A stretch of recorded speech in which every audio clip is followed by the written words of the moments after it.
Recorded live from our studio in Denver, Colorado, this is the Frontline Tails podcast.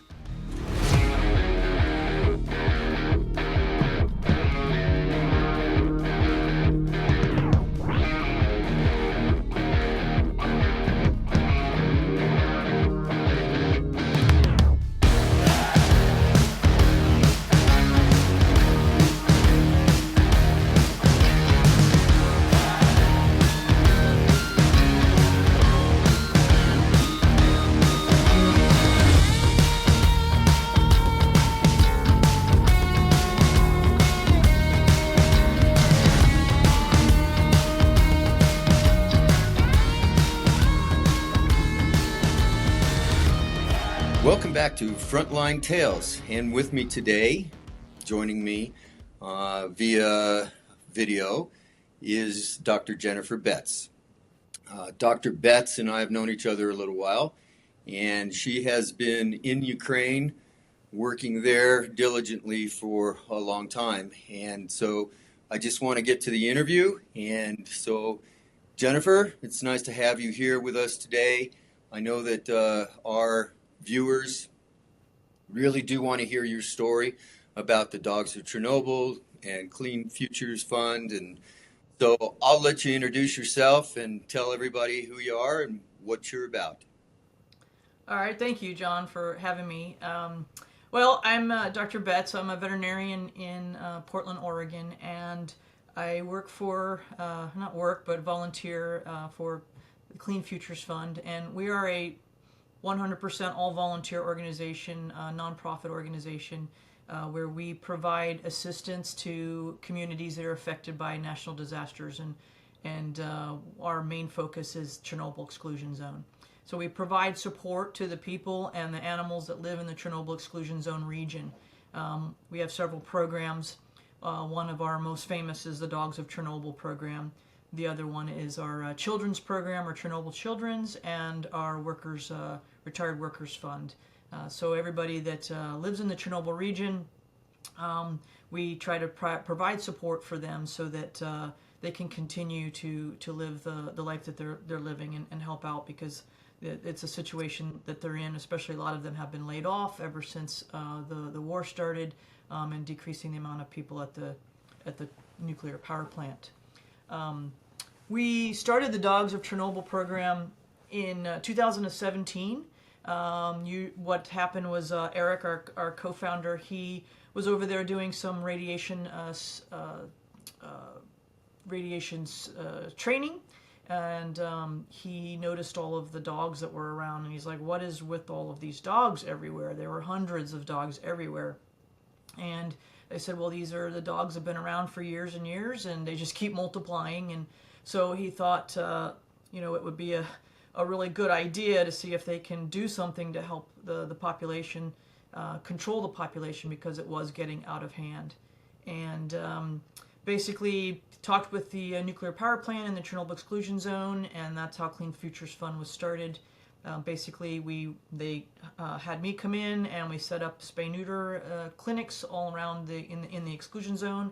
So catching the dogs, most of them are they're not necessarily feral, but they're afraid of people, and so you can't really get too close to them. They'll come up and get some food from you, but run off. So a lot of them have to be blow darted to catch. So since 2017, the numbers were up to over 1,000.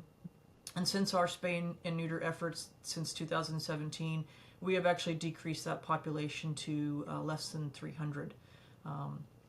We also are working with the University of South Carolina and the National Institutes of Health.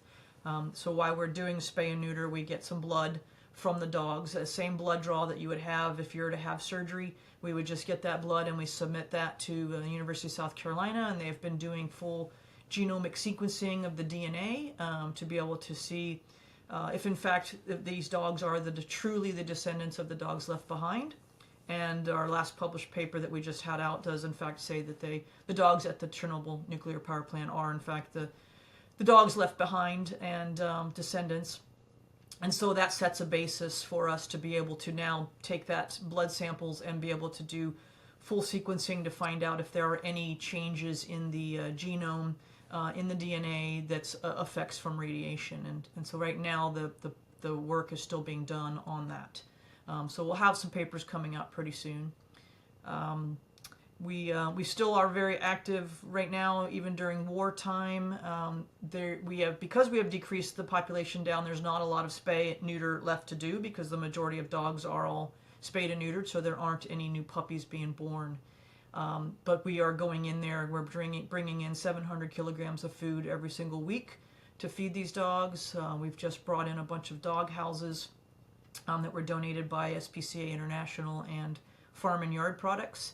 So we bought those houses in so that the dogs have a place for the winter, and basically caring for them medically and trying to keep the population as healthy and happy as long as they possibly can.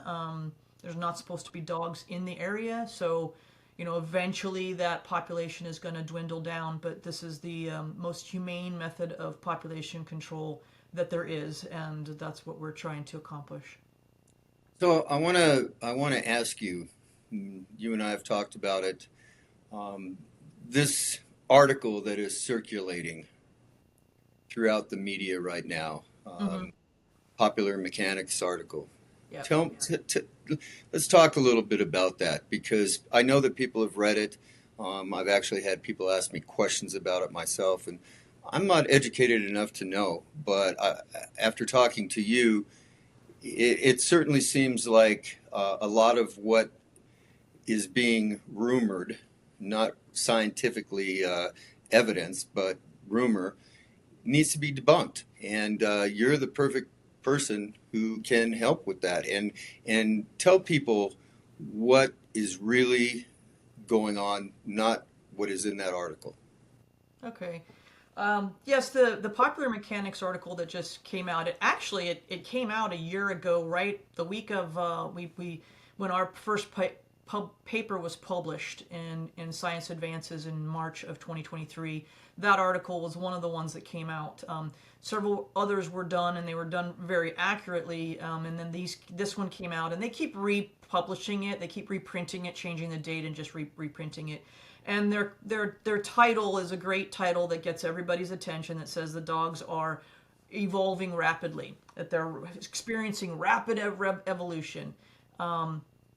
And that's incorrect. Ninja Turtle style, right? Ninja Turtles were going. Exactly right. So Yeah. people read it and they think, oh, radiation and the dogs are becoming mutant. And there have already been other articles that have, news media articles that have picked it up and has even changed the title to Mutant Dogs and all of this. And the article is based on our paper that was published. And our paper says nothing about radiation affecting anything. We didn't even study the radiation. We're still doing that, but we didn't study the effects of the radiation, at least for that paper. Basically, what we did was we took blood samples from dogs that live at the nuclear power plant, dogs that live in Chernobyl town, and then also dogs that live in Slavudic, which is 45 miles away. And we compared those samples to be able to look at the DNA, and we were able to determine that the dogs that live at the power plant do not have any evidence of influx of different breeds of dogs coming into the area. Because it's an exclusion zone, it's a highly secure area, you don't have dogs wandering in, you don't have people moving in and out, so they're bringing their own dogs with them.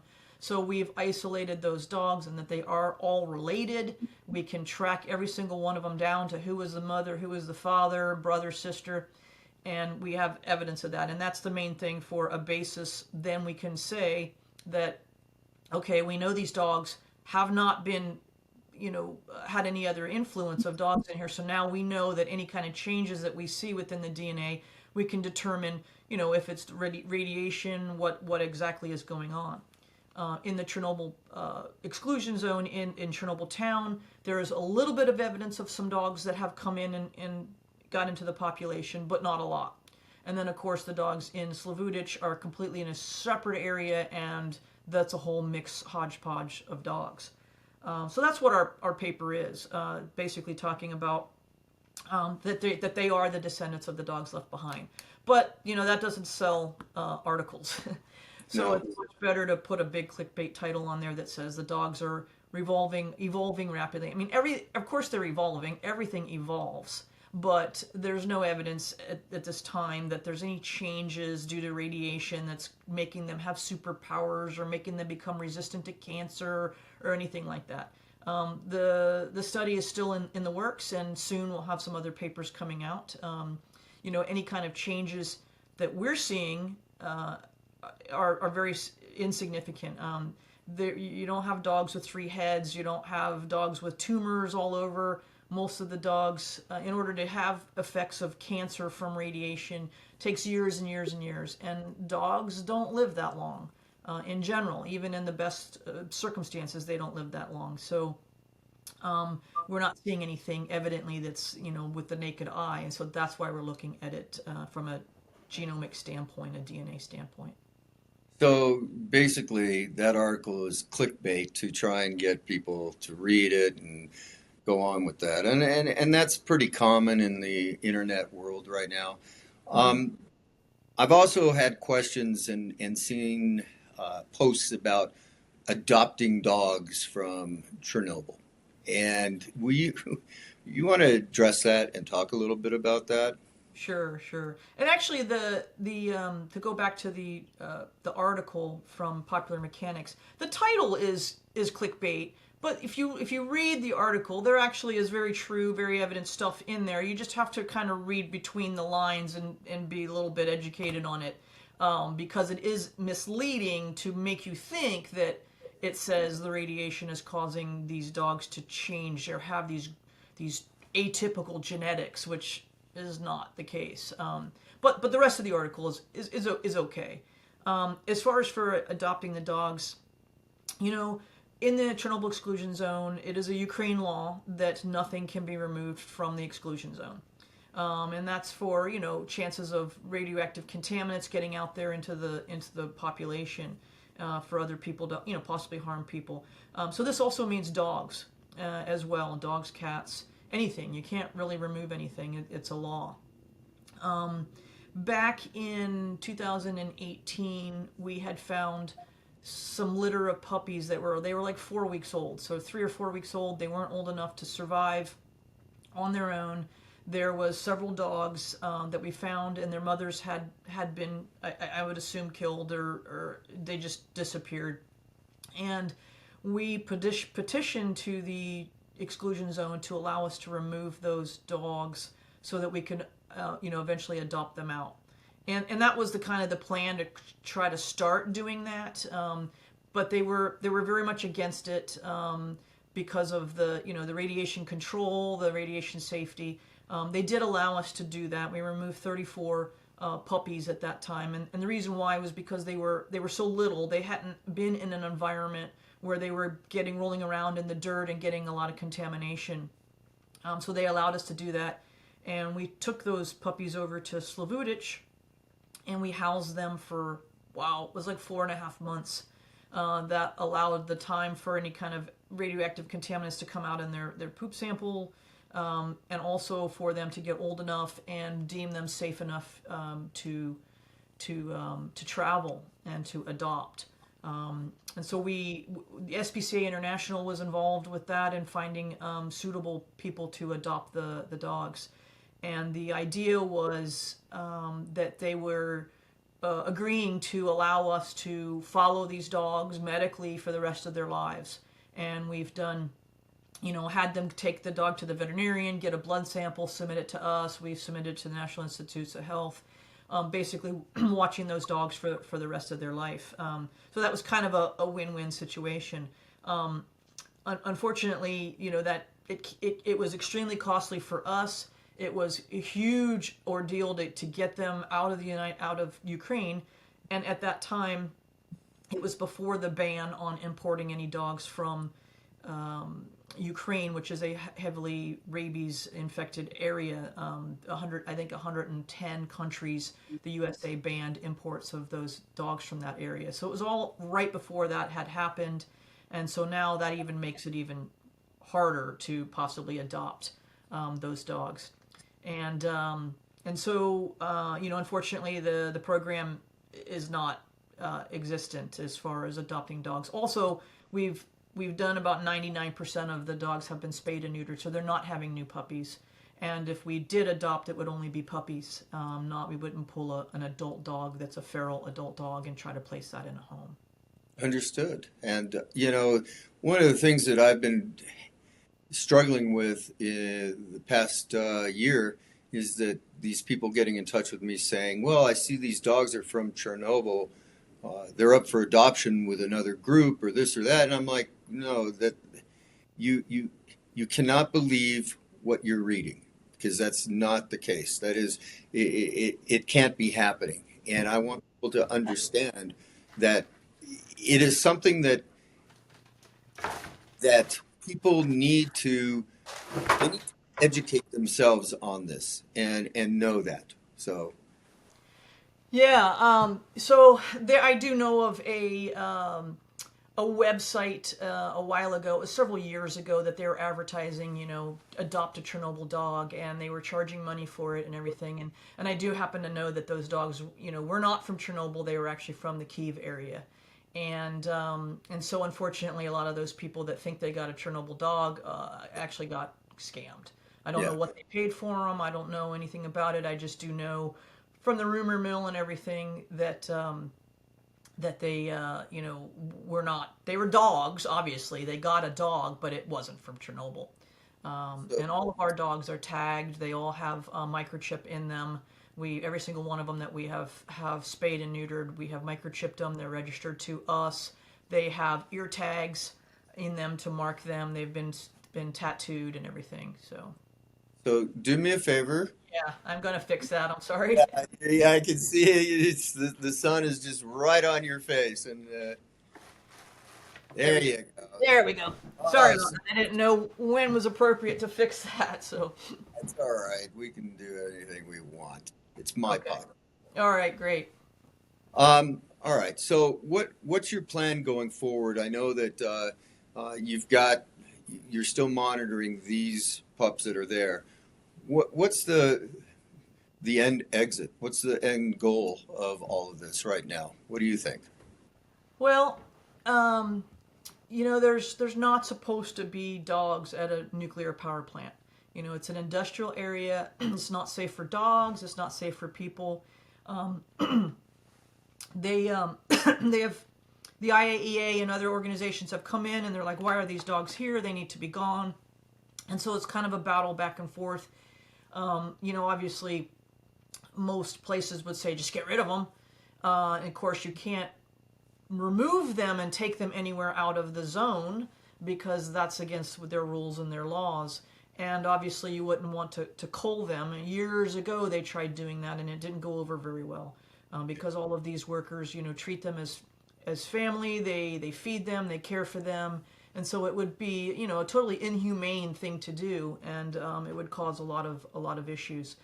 So they have agreed that the dogs can stay there as long as they're medically taken care of, as long as they're vaccinated, and hopefully allow them to live their lives out until they, die naturally, or they get to a place where they are medically need some help as far as possible humane euthanasia. So that's What's funny, what's funny, and it isn't actually. That I had spent time in Bucha and Irpin and everything, and up north. We heard that the Russians were occupying Chernobyl, which we knew they were. We also heard that they were digging trenches and living in those trenches, which um, just from a non-educated person who knows a little bit about radiation and what's going on in Chernobyl, that seems to be a really dumb idea to be living in the dirt at Chernobyl. yes, very true. So when they came in and they came first right into Chernobyl and they and they occupied the power plant and took over. They took 150 workers and they stuck them in a bunker and wouldn't let them out. And since the dogs are relying on people, the workers, to feed them, basically the dogs they didn't go off in search of food, or the majority of them didn't. They just sat around and waited and waited and waited to be fed for 30 days. And they were literally starving. I mean, they were just skin and bones. And so the workers weren't able to get out and feed them. Some of them were able to sneak out and get them some scraps, but most of them weren't able to.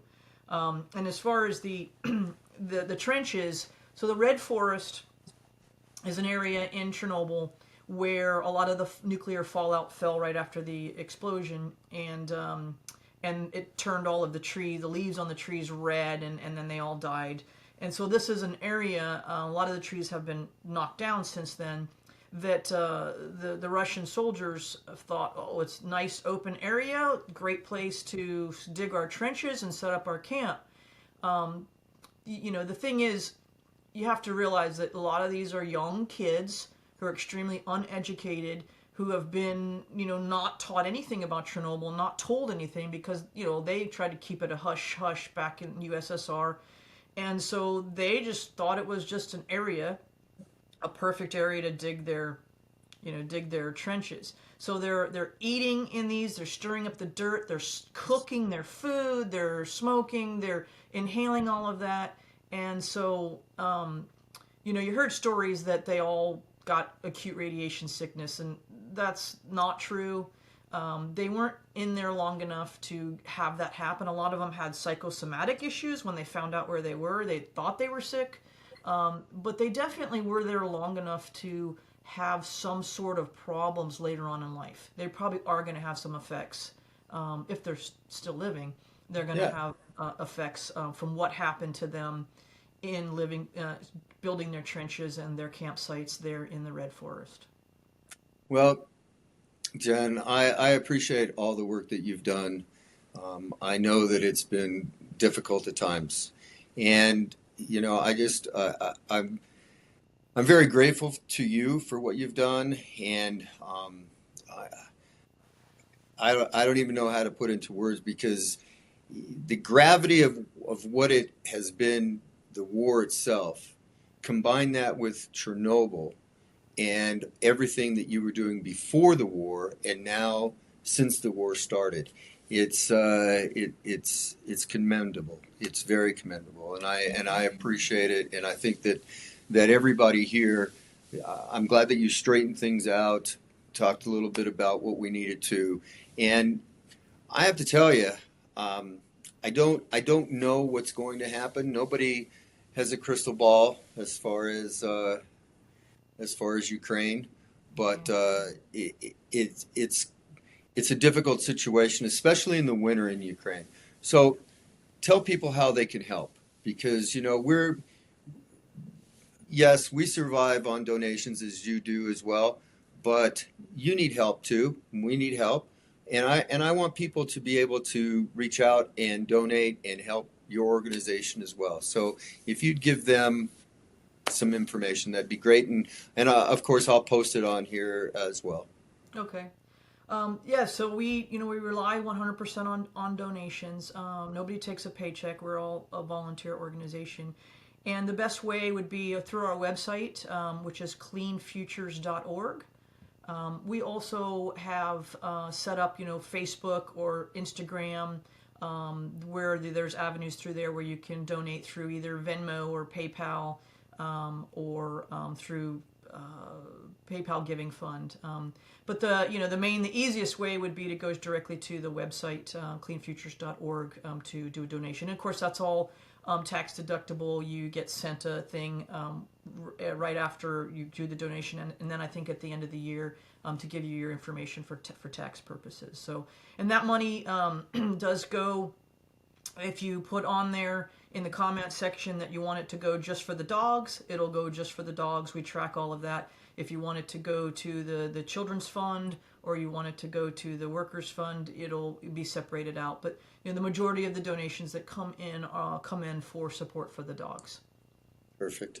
All right. Well, Dr. Jen, thank you very, very much for being with us today, and I wish you a lot more success. And I know that we'll be talking to each other about different things. So thank you very much for joining us today. I appreciate it. Thank you for having me.